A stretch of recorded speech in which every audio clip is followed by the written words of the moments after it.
আসসালামু আলাইকুম। সবাই কেমন আছেন বন্ধুরা? অবশ্যই ভালো আছেন, আমিও ভালো আছি। আজকে আমি এই সন্ধ্যার সময় দেখেন আমি ননদের বাড়িতে যাব, তাই বের হয়েছি। আসলে রাস্তা দিয়ে না যায় আজকে আমার মন চাইলো যে পাকা ধানের আল দিয়ে আমি ননদের বাড়িতে যাব, কারণ পাশাপাশি গ্রাম। রাস্তা দিয়ে যেতে হলে আপনার আধা ঘন্টা লাগবে, আর বিল দিয়ে যেতে লাগলেও আধা ঘন্টায় লাগবে। গাড়িতে গেলেও আধা ঘন্টা লাগবে, বিল দিয়ে গেলেও আধা ঘন্টায় লাগবে, কারণ বিলের এপার আর ওই পারে। কিন্তু রাস্তা দিয়ে যেতে লাগলে অনেক ঘুরে ঘুরে যেতে হয়, তাই আমি ঠিক করছি যে বিল দিয়ে যাব। রোদটা নাই, মানে সারাদিন তো টটর রোদ ছিল, তো রোদ নাই।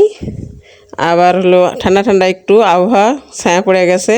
মনে করেন 5:30টার পরে, 6টার দিকে প্রায়, একটু পরেই মাগরিবের আজান দেবে, এমন টাইমে বের হয়েছি।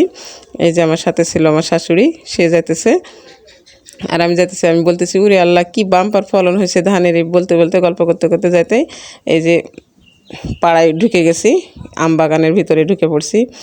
আম বাগান দিয়ে এই যে বর দিয়া, মানে বিলের ভিতর দিয়ে উঠে পাড়ার ভিতর ঢুকলাম। পাড়ার ভিতর তাও ঢুকতে পারিনি, ওই বরের ধার দিয়ে রাস্তা আছে, ওই দিক দিয়ে যাওয়া শুরু করছি। যেদিক দিয়ে আগাবে সেদিক দিয়ে তাড়াতাড়ি যাইতেছি।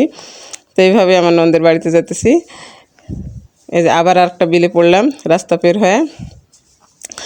রাস্তাটা পার হওয়ার পরে দেখেন আবার একটু ছোট একটা বিল।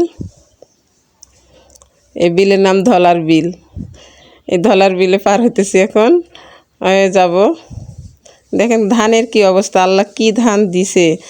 সব ধানগুলো লাল লাল হয়ে গেছে, পেকে যাবে এমন সময়। দেখেন একটা এই বিলের উপরেই মাটি উঁচা করে রাখছে, এখানে বর করবে।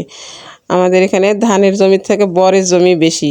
উঁচা জমি যতগুলো ছিল সবগুলোতেই বর করা থাকে, আর নিচা জমি যেগুলো ধান দেখতেছেন এগুলো কিন্তু ডুবে যায়, বর্ষার সময় পানি হয়ে যায়। এই দেখেন এই জায়গায় উঁচা করতেছে, আবার বর করবে। তাই আমি বরের ভিতর দিয়ে এখন রাস্তা ওদের বাড়িতে যাওয়া।